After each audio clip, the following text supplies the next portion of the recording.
about singed, but do we? We can go over the base stats, the runes and masteries and items, but what I really want to go over is whether or not you should chase him, and of course the answer is don't chase him. But why? Well, he has a combination of spells that I use to remember this wonderful anagram. Every bad person in the movies always kills. Finally! Summer Split is here! PrimeTime League starts right now! Can he do it? 1 versus 3. Sabuki, there it is, a triple kill for Flandre. Uzi able to pick one up. Picks up the double in the 2v2.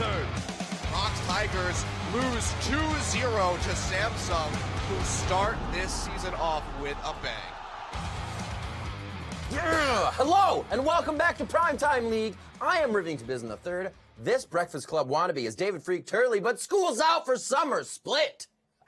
I didn't watch Breakfast Club. I don't even know what you mean by that. I liked it, so I like you. Oh, It's a good movie. Check it out. I'm glad. Format changes. We'll see both EU and NALCS step into the summer split with a snazzy new look. Kind of like David here. Aww. Over in Europe, the format is switching to best of 2 games. Will still be on Thursdays and Fridays with 5 matches streaming across 2 streams each day. Can you handle it? I can. Twice the games in Europe. It's going to be awesome. Maybe you'll call them G4, and they'll be super fly. It's just exponential. Let it grow. In North America, we now have best of 3s. Plus, you've heard of Friday Night Lights. Well, now it's time for Friday Night League. Every Friday, we'll be broadcasting 2 matches live right here from Los Angeles. Well, Saturday and Sunday will feature 4 matches a day broadcast on duo streams. Yep, and I get to be casting one of the Friday series. It's going to be awesome. I get to cast all 3 days this week. It's going to be great. I'm really excited. Maybe we could duo sometime. Okay. We could play normals. No, well, you would have to be Diamond 5 to play with me. Anymore. Okay. So let's keep rolling out with the team news. FC Schalke 04 has entered the European LCS. And for you PTL fans not up to scratch on your Bundesliga knowledge, Schalke 04 are one of the most popular football teams in Germany and one of the largest sporting clubs in the world. Pretty sweet. Yeah, I think it's super awesome. We had Besiktas, happen back in Turkey a few years ago. We had a big soccer club or football club, based on where you are in the world, pick up teams. So, props to all the Bundesliga fans. For Schalke fans, I'm sorry. I'm more of a Bayern München fan myself, but that's okay. We can have our rivalries, but, still, I think it's super awesome that we're seeing teams like this pick up esports squads. Nothing to do with that.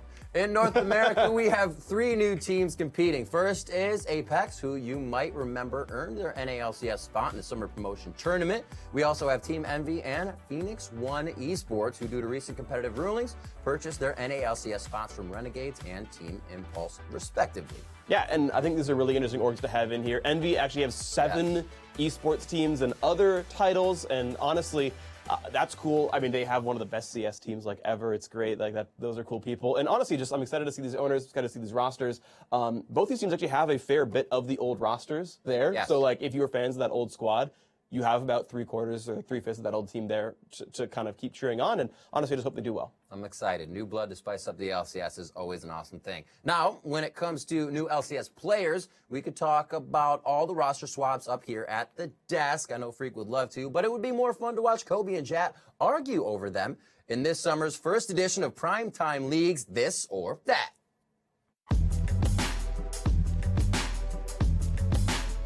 Hey guys, Jat here, joined by Kobe. Surprise! We're going to be doing this or that. If you remember, we did this a little bit before playoffs. It was great. Yeah. I don't remember if this or that won. I think it was this. We're going to be picking between 2 different options, this or that. We've never seen these before, so we're just going to get right into it. I want to see the first one. What is this? What is that? Keep their final streak alive. Yellow Star's final streak or TSM's final streak? What's more likely? I like the improvements to Fnatic, but I also like them. Really hard. Yeah, this is a really hard one. I think TSM. I'm going to go Yellow Star. I think there's really good teams in NA this year. That's and true. It's less likely than usual for them to make it. But TSM, they very well could have won the finals of the last split if it wasn't for a couple. So could have Yellow Star, man. Yeah, I know. Secret he sauce. could have been on that team. This is really hard. I'm actually not too confident in either one of their abilities. This is a good one, though. Next one, this or that. Better South Koreans. EU or NA? Obviously. Blue is NA, obviously right? NA. Yeah, it's NA. They have that's Rainover, Huni. Rainover plus Huni. 2 former world champions. It's not even close. Yeah. GBM. Next one. Bigger top lane Impact is Impact. I don't know. That's. I'm really excited for Quas coming back. I'm very scared as well, though, because he's had a lot of time away from the pro scene. Yeah. One big thing is that he's great for Swain, blah, blah, blah. Swain's amazing right now, going to get nerfed in a new patch. So Yeah. I actually might go with Impact, though. I might agree with you. Yeah, I think Quas, if we're talking about Quas of 2 years ago, this would be like the Yeah. perfect meta, and I'd be totally down. Welcome him back with he's open taken arms. so much time off. I feel like Impact would have Yeah. also his name matches. Weird choice. Break the curse. Team Liquid for 4th or TSM supports. What's the TSM support curse? They can't make it more than one split or something? Last made it for like a year. If we don't know what the curse is, then I don't know about breaking it. So I'll go with that one. Word they can't make it through a split. So essentially, this is will Biofrost make it more than a split? Or will I Team know what Liquid the real. finish This one better than a actually split? has the correct answer because Liquid had already broken their Forever Fourth curse. Yeah, they People finished- just forgot. They're like, oh, yeah, they're back to the Forever Fourth. They 'cause finished did their it 3 again. splits in a row. It was just It's work already that they been finished fourth. broken. We'll go with that Yeah. one. And the TSM curse isn't real. So we're going to keep going. The best 10-man roster. These are getting Apex good. Or Cloud9. Remember, they got Diamond Procs as a jungler. True. They have but Cloud9's Meteos and Rush. roster, I mean, they've got Rush on the bench now, basically. High has moved over to the Challenger team as well. Yeah. The Challenger team for Cloud9 looks really scary. So that means that. I'm going to go Cloud9. Yeah, I'll agree with that one. Their roster's stacked. I mean, Apex could do better They from have teamwork or something. Saint and Crumbs as coaches. But just Great. based off the roster, I got to give it to Cloud9. Agreed. More likely to be back in the starting lineup by week 3. I'm going high. Yeah. Wasn't there friction? Wasn't the high Yeah, Meteos maybe, thing was the whole maybe. reason that Meteos went off the team? They're moving on eventually. Now Like, we Meteos don't is know back. why it's happening. I feel like you can only have one or the other. Peke did pretty good, but I mean, Power of Evil's good. I'm gonna go with Peke. You go high, I'll go All Peke. right. I'm this, you're that. Okay. Anyway, You're Jack. that's all the slides we have. That's this or that. Use the hashtag this or that and tweet at LOL Esports if you have your own opinion on these things or thinks Kobe and I are incredibly wrong on one that we agreed on. Otherwise, just tell us who was better, and that'll do it.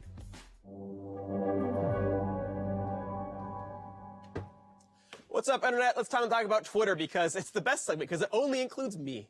All right, so last time we talked about Twitter, it was back before the midseason invitational finals, where, big surprise, we asked you who was going to win the whole tournament. And big surprise, the winner was SK Telecom T1, which 64 of you got correctly. So props to guessing the favorites the whole tournament. Good job. Very smart. I was not on that list because I was wrong. That's okay. The Hall of Fame question, though, was who was going to first blood whom in that final, and it was Bang first blooding Darshan, which sadly none of you got it right, so you will not be joining me in the PTO Hall of Fame. But that's okay, because now we get another chance. To do that, let's talk about TSM a little bit, because who doesn't love talking about North America's second best team? Or worse, who knows? Anyway, either way, legendary support Yellowstar did part ways with the team between the splits, and TSM have replaced Yellowstar with a new player, Biofrost, formerly from the Challenger scene. So we're going to talk about these two players and compare them, because of course Yellowstar's back on Fnatic, and I mean, their Fnatic are going to do well, probably. So, with these players in mind, let's talk about today's question, which is going to be, which of these two players will have the higher assists per game in week 1 of the LCS, Biofrost or Yellowstar? That's the basic question. Get it right and good for you. Flip a coin. I'm going to say Yellowstar, by the way. Hall of Fame question, though, is what's going to be the assists per game of that player? So for Yellowstar, I'm going to say 12.5 will be his average assists per game. Maybe that's too high, maybe I'm wrong, maybe I'm right, who knows, but you should do the same thing and try to guess what it's going to be. Guess it to within 1 decimal point, so you don't have to do like the 3 ... forever, you know, in case they do 6 games or something. So get those questions in. Who's going to have more assists per game? What that number is going to be for the winner to get the Hall of Fame. Remember to send your answers to @LOL Esports with the hashtag PTL, and hopefully I'll see you in the Hall of Fame.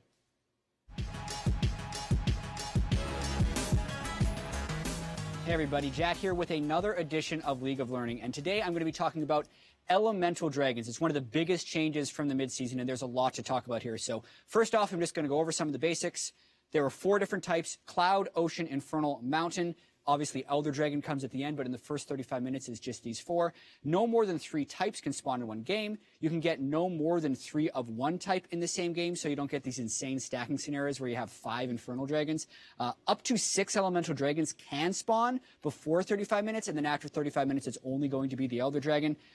And you should see teams contesting these much more, because these dragons are all more powerful than the dragons you saw last year. And contrary to popular belief, every single dragon is actually very strong. And I actually think they're very close in power. They're just strong in different parts of the game. So let's go through them one by one a little bit. First up, I want to talk about Cloud Dragon, because most people think this is the worst dragon, but I think that's just not true. I think it's very close in power to all the other ones. It only grants 15, 30, or 45, based on the number of stacks, additional movement speed out of combat. And compared to some of the crazy things you get from the other dragons, this doesn't seem like much. But the rewards this can give you through roaming and getting to objectives first are so strong in the mid-game. It's not going to help you that much in the laning phase because you're almost always engaged in combat. But as soon as you start moving between lanes, it helps your ganks. And when you kill someone on the other team because you're there first, you get a lot of advantages. So I think Cloud Dragon is definitely the most underrated of the dragons. Another dragon here is the Ocean Dragon. This one, when I first started playing with it, I thought it was the most powerful dragon because the amount of regen it can give you, especially on mana-hungry or health-dependent champions like a Soraka, Sona, or Swain, it's incredible. Really late into the game, it's not going to be as strong because the fights are very explosive.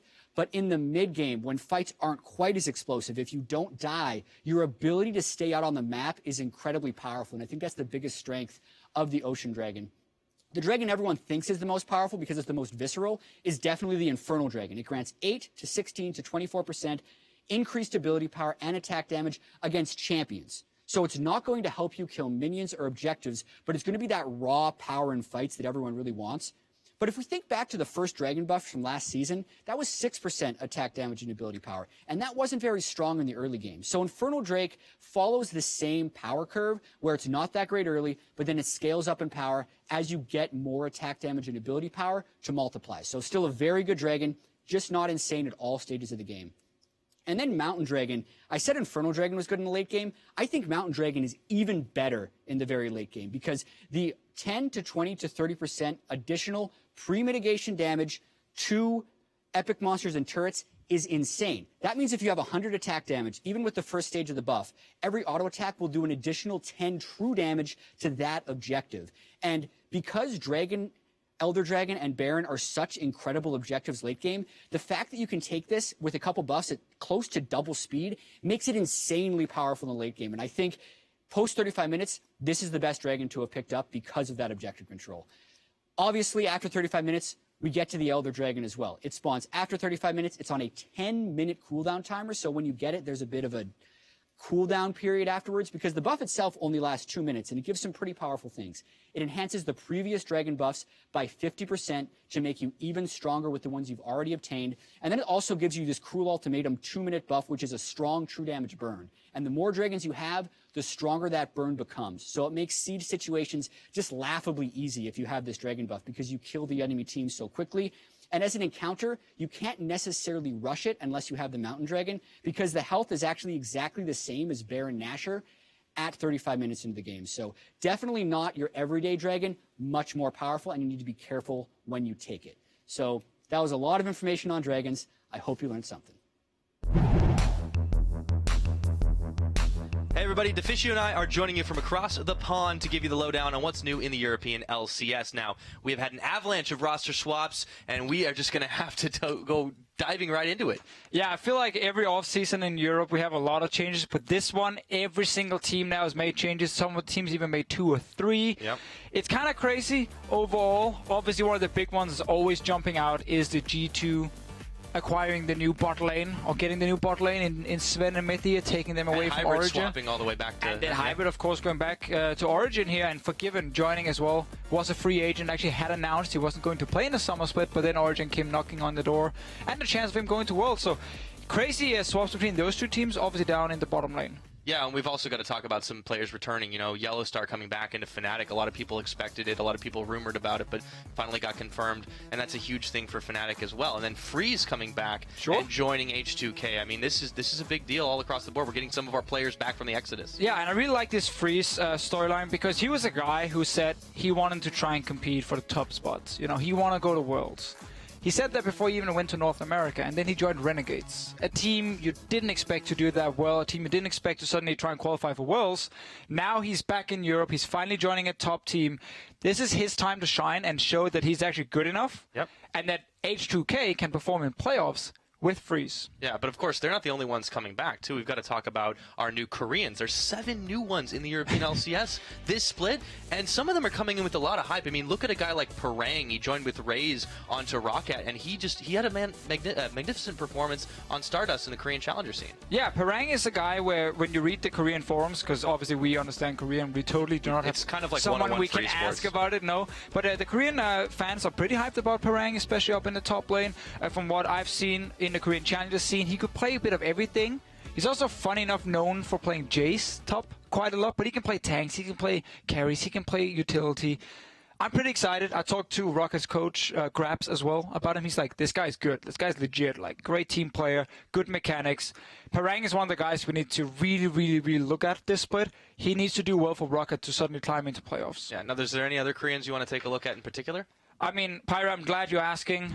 There is one. It's the Mighty Bear. We got to go into it. I mean, Mighty Bear is like, I'm looking at him as like the new Huni type coming. Extremely funny guy. Does seem to have a good personality. He's so happy all the time. And also as a player, obviously he's been in China.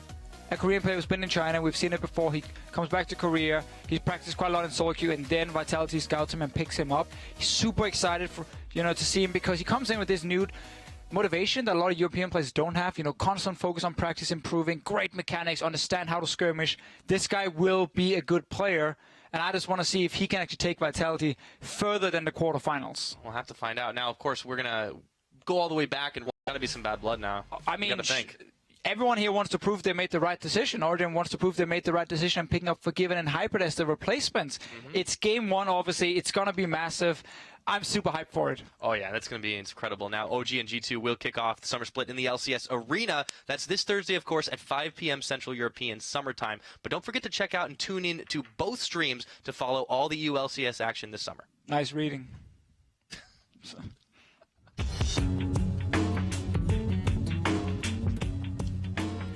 And now it's time for Know the Pro, where we see just how well you know your pro players. I know mine. You know yours. During the week, we gave you a glimpse of one of the latest additions to the LCS. And if you're up to scratch on your roster swaps and signings, this shouldn't be too hard. Let's find out. If you guessed Bjergsen, you're wrong. If you guessed Alframu, maybe. If you guessed Stixay, probably not. But if you had guessed Energy's newest AD carry, OQ, then you should be smirking a little bit. OQ played in Korea for 2 years, in which time he featured on the Najin roster before moving across to the North American Challenger Series, where he played on TDK, where he amassed an 8.29 KDA across 6 games. Now he finally has a chance to prove himself in the NALCS, and you can watch him do so in his opening game against Team Envy on Friday night for some good old Friday Night League. Welcome back, Freak. We were just about to start talking about the NALCS preview, and where better to start than with championship points. Let's recap the all-important points that can help teams book their ticket to Worlds, even if they don't win the summer split. Seems pretty great. Yeah. Here's how the standings look after the completion of the spring split currently. CLG in first place. Their fans going to be happy about that one. TSM in second. Immortals in third. Liquid.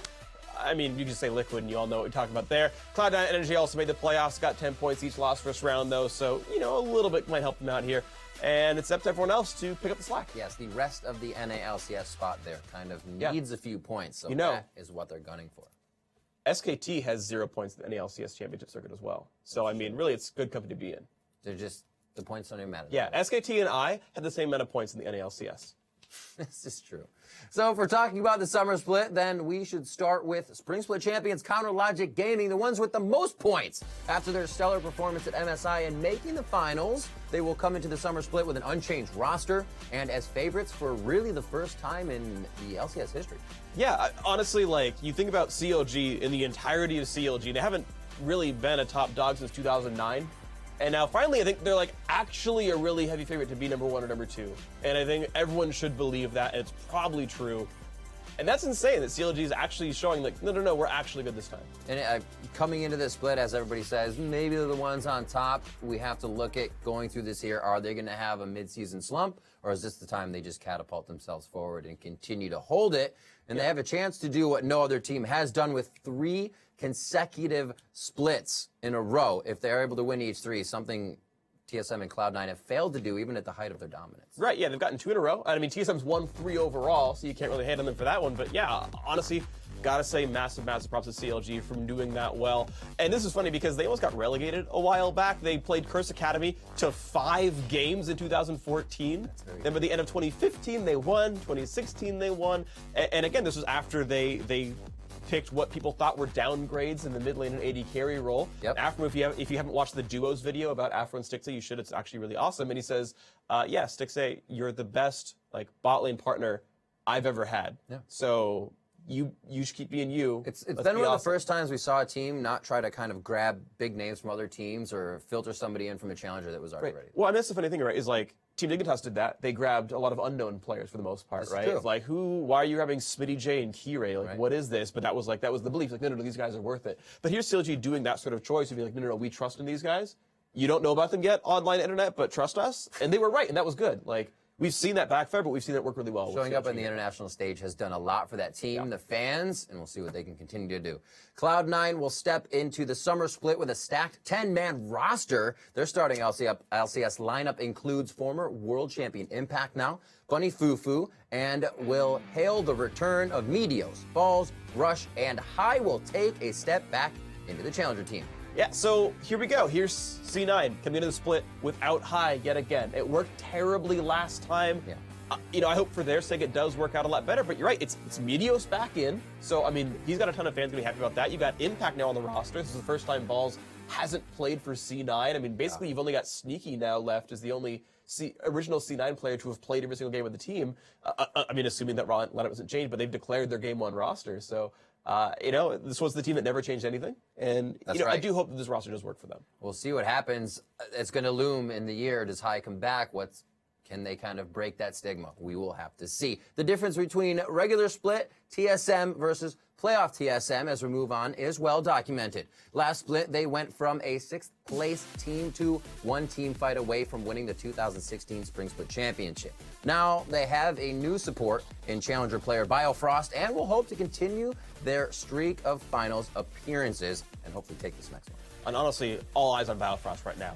Where can he pick up from where Yellowstar left off? Individually, honestly, Yellowstar didn't play all that well at TSM, so there's not the largest shoes to fill right now for Biofrost, but still, he's a player coming out of Challenger. I mean, TSM did this with Glebe a few years ago, and that went really poorly, where just Glebe didn't really acclimate to the stage very well, and they jumped over and grabbed Lost Boy mid-split. Biofrost, I mean, I do hope he does well. I think he's a bit better suited to make that transition. I liked what I saw from him in Challenger. He played on Dream Team. It was actually pretty solid. But playing at TSM, the LCS is a whole different animal, and it's going to be hard for him. But, cautiously optimistic is where I'm sitting right now. The montage always shows that you would see online a player going super aggressive, but we see LCS that makes that so tempered. Right. People pull back a little bit. I mean, we've seen Bunny Fufu montages as well, and his 2 games with C9 wasn't very good at the beginning of this year. So it's how they mesh with the team, right? And it's a question mark. Again, cautiously optimistic. A lot of pressure. Yeah, ton of pressure, and honestly, we just have to see. All right, moving on. In terms of win percentage, Immortals had the best regular season split in the NA LCS history. Pretty impressive. Though when it came time for playoffs, they stumbled. Call it nerves, call it misreading the meta, call it whatever you want. They will be looking to make amends here for the summer split. And this is a team I think some people are actually overlooking, and this is why I say CLG is 1 or 2, because Immortals is that other, I think, really clear 1 or 2. They were so freaking good. Yes. They had 3 losses on one day, and that was it. Other than that, they were still the perfect team. I really do think this squad can go incredibly far.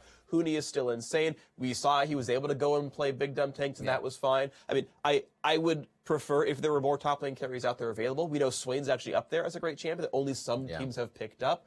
I urge strongly that Immortals learn Swain because he's amazing right now. But yeah, Cinderhulk got buffed, so Rainover can go back to playing Rek'Sai Cinderhulk and feel good about that. And I think Pobelter, Wild Turtle, and Adrian are still amazing. And he can find champions that aren't Soraka even after she got nerfed a couple of times. So I think there's just only good things coming ahead for Immortals. Still going to be an incredibly tough team to beat. They said at the end of the season, we got in our own heads. We thought we didn't have to switch like everybody did in the meta. And it hurt us. And I mean, they were right about some of this, right? They kept playing Soraka and Janna, and it did work every single time. True. And as we found out from MSI, guess what? Rage Sport's the best. So, I mean, Adrian was actually ahead of the meta, and everyone finally realized it. You're right. The series against TSM wasn't very good. The carry tops didn't work out for those patches, and I think, that was actually wrong for him to think that was the case, as we eventually learned. But yeah, I think they're on a good footing here. All right, as we continue, Liquid may have finished 4th again, but this time they did it with 3 rookies on the starting roster. The team has shown a ton of promise and will be looking to see if they can continue to grow this split.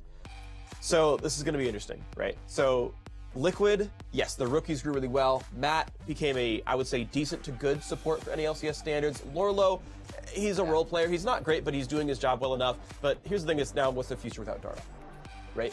Their announced starting lineup, if we're allowed to talk about this, is Moon in the jungle role right now. And Moon didn't do great on Energy. Now, that could have been Energy's environment. Liquid could do a much better job with this one.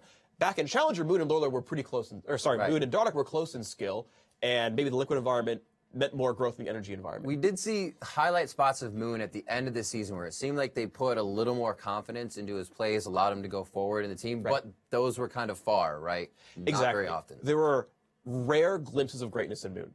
They were exceedingly rare. Yes. Right? Now, maybe he'll get a lot more, I tried to make a well done pun because it was rare and now it's going to be more often. Either way, though, maybe Liquid will be the right medium for him and he'll do a lot better. There we go. That was the better one. All right. So Connor Logic's quest as we move forward to be the first NALCS team to win 3 straight titles kicks off this Friday when they take on TSM in our first stream from our new Battle Theater.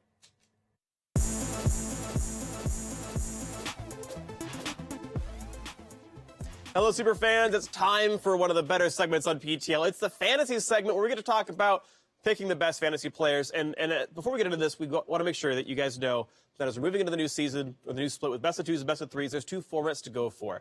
One format is simply the first 2 games per series of each player, which is equivalent between NA and EU. The other one is the best game per series from each player, which will bias you towards NA, as they're probably going to have, on average, a half more game per series. So keep that in mind if you're playing in that sort of regard when we start ranking these players. If you're playing best game, NA is a bit higher. But you know what? It's time to live everyone's fantasies. And in my world, that's bringing the wonderful, the amazing, the awesome Upwell Tom Searfoss onto the show to talk to us about PTL Fantasy. Yeah, I figured. What it do? I figured I'd come on and help you guys at home here because the only number Freak knows in fantasy is first place. Exactly. So we need to get more people up there. That's true.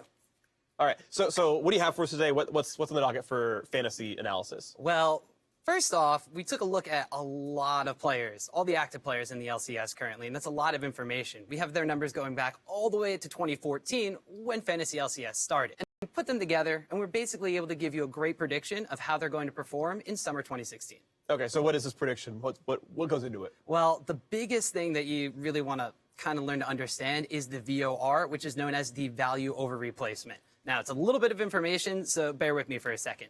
It basically judges how much better somebody is going to be than your last available draft pick in that round. So that way, when you're going through your draft, you get the best picks fastest. So, for example, if Shifter is almost as good as Bjergsen, why first pick him? Why not go for someone like Huni, who's actually much better than other top laners? Exactly. Okay. So one of the good examples is actually Vizicachi from Unicorns of Love, their top laner. Pretty solid top laner, right? Mm-hmm. But his VOR is actually going to be 0. He's the baseline for top laners. You look at somebody like Huni, who's had fantastic performances, and his VOR is off the charts. Okay, so what are the top laners then? So the top laners, you gotta obviously go for Huni. Impact on Cloud9 and Odwamne on H2K. Huni has actually the best VOR in the league, so he's leaps and bounds above all the rest of the top laners. So he's the literal just like best first pick, He's period. probably the best first pick in the entire draft. All right, there you go. So junglers, give me that one. So in the jungle, it's a little bit different here. Trick, Reignover are the top 2. A lot of people kind of expected that at home. But the third top jungler is actually Santorin. Previously on TSM, he didn't have the best performance altogether, but his fantasy points were off the chart because he didn't really die. Right, no deaths, like 11 assists per game. Ends up getting a lot of points that way. So under the radar, but hey, Santorin's pretty great. How about mid laners? Well, mid laners, we actually have a little bit of discrepancy, but not really a lot. The biggest surprise is Ninja being up at the top. He didn't have a lot of games in the LCS in previous splits, but his numbers were off the chart. But right below him are Fevivin and Perks. But the biggest thing you got to know about mid lane is the VOR spread is super close together. So even though you don't get Ninja, you're not really going to be upset about getting Bjergsen. Right, and he's not even on the list for the top 3 is the funny thing. So mid laners probably should be going later on in the draft than overall. Keep that in mind. I know I see like almost everyone first pick these guys.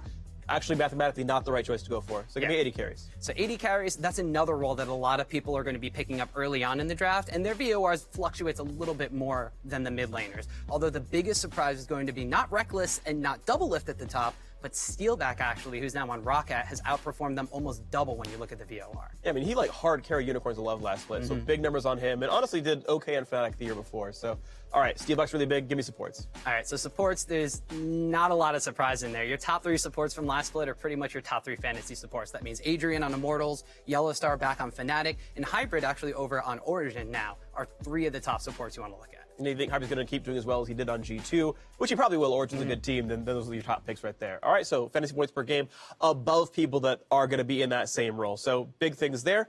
Keep track of what he's telling you. He's a smart man, and we'll see you on the Fantasy LCS Rift. Good luck with your seasons.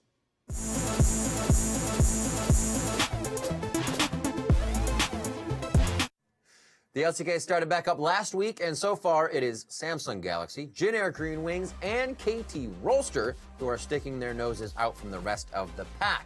Though it is still early, and there are plenty more matches to come. Yeah, talking about more matches, we are top of the standings. This is true. But honestly, also, when you say it's early, I think teams are still figuring out what's going on at 6.10, so you'll see just teams fumble that will get better later on in the split. That said, though, I think the top dogs right now, Samsung honestly impressing. We know that Jin Air and KT are always pretty good on their own right, so I do think we'll eventually see that shape up this way. SKT's first match will be against CJ. That'll be fun. That's coming out Thursday morning. It's going to be a great matchup. Now over to the LPL, where it was a story of new faces and old talent. One such old talent was Uzi, who started for Royal Never Give Up in their series against Team World Elite and VT Gaming, where RNG only dropped 1 game of 5. Yep, Uzi's scoreline was ridiculous, like 41, 8, and 33, like a 9.25 KDA. That's pretty good when you're 4-1 overall. He's awesome. Looks like that's a good upgrade, and RNG are probably going to be the best team in China for a while. Talking about some of the other teams that are up there, though, IME, you guys may not know who they were. That was the former Edward Gaming B Squad, EDE. But again, much like LCK, this might be a case of teams having to figure out what's going on in the patch, and these standings could continue to shake up for a while until we start solidifying who the good teams are. Shake it up, Worlds is only a few months away. True. It's crazy to think already. I know you're all excited about the LCS on its way as well, and the inevitable big plays we are going to see, though if you can't wait that long, we've put together a nifty little video to help you fight off the shakes, or as I'll never get to call it as support main, the Penta. Dashing into number 5 from Latin America South, ISG's Pride came out on top in this 1v2. De los mismos chicos de Isurus, por si acaso. El gran duelo una vez más. Element podría caer en la trampa. En pocos segundos llegaba Juliocito. ¡Wow! ¡Qué buena finta! Fred como esquivó todo. Desplazamiento de barriga y dejaba en coma a Element. Se salva las penas. Y le podría ganar el duelo a Juliocito. Se está quedando sin manazos y Pride. Pero mira el pulsar Z, Dios. ¡Cuánto daño! Intentó hacer lo imposible a Juliocito. No supo qué pasó. Sneaking into number 4, Snake's tank set up Crystal for the quadra kill. In goes Tank, you're exactly right. The claw can be used. There's the Tempered Fate, locks up the dragon. It is going to be taken there as ZZR grabs it. Look at the AoE damage coming out of Crystal and Tank. Massive work. It's in fact a double kill that comes down for ZZR, but it's a triple kill for the Twitch. Oh, actually, no, he actually grabbed the dragon. This could be a quadra kill now for Crystal as he's chasing after it. That is going to be it. The ace comes in. The quadra for the Rat. At number 3 from Latin America South, Last King's Nifu calculated every second of this 1v1 versus Halfnet Esports Lesmar. Cuidado, Ninfo, mira cómo se lanza, Lesmar queda demasiado puesto y no hay nadie cerca, pero está la torreta que le puede salvar el día. ¡Oh, qué pasó! ¡Qué error! Se dio hasta la media vuelta, a ver si alcanza a aguantar lo suficiente.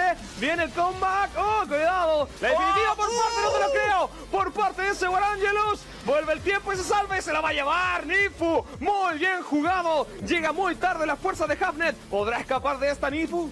¡Wow! Se va. ¿Se podrá escapar? El amarre cósmico y hasta el último segundo nos mantenía en... Tempered Fate comes in. They have locked down the Baron. Tank right in the middle of it. Has the Zonyas if he wants to. Has Flandre. He's now found his way in. PentaQ in trouble. As now Republic. He's been knocked up. Wushang has taken down Tank. But PentaQ has to deal with Flandre. He's on top of both carries. Can he do it? 1 versus 3. Saboki. There it is. The triple kill for Flandre. And at number 1, it was KT Rolster with the miraculous base defense for the comeback victory. Someday trying to go on the run. Lamb's On the Spite. Lamb's Spite does keep him alive, but the Nexus is now exposed, and Maha is still, actually goes down. Big crits come through from Arrow, they finish him off. They're gonna try to keep him alive. hold this? But this Nexus, it actually lives! They wipe out MVP, and KT Rolster are gonna keep the game going as we reach the 50-minute mark. With super minions and such a low Nexus, not 5-man can they commit to mid lane, so there's no way to end this game despite the death timers, but they can still do their best to at least force down an inhibitor. Oh boy! But actually, they're gonna go for it. They say it's do or die time. Someday coming in. Here comes Maha in just 5 seconds. The first Nexus turn going down. This the would be second such one a comeback. Getting burned very quickly. Here comes Maha. Let's see what he can do. Looks like they can't do anything. KT Rolster with a miraculous save at their Nexus. Come back and finish the game. There's no doubt about it, our team of experts love hunting down the best plays from around the world. But they love it even more when you tweet at LOL Esports with the hashtag the Penta when you see those plays. Right? Yes. That's true. So, by now, SKT's trophy cabinet must be getting pretty full. You know, they've won so many damn tournaments. So we wanted to find out just what happens with all the silverware they're collecting. Yes, let's go check in with the MSI champions for one final spring split last hit.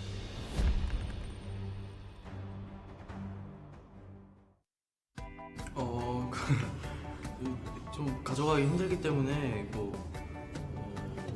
만두형 감독님, 코치님 가져가십시오. 무거워요, 그치? 아, 너무 기쁘네요. 이거 가져가세요.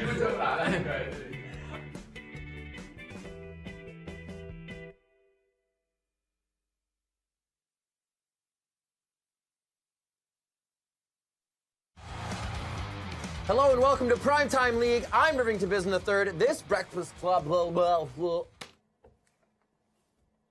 Good start to the season. Excellent. They'll never see it.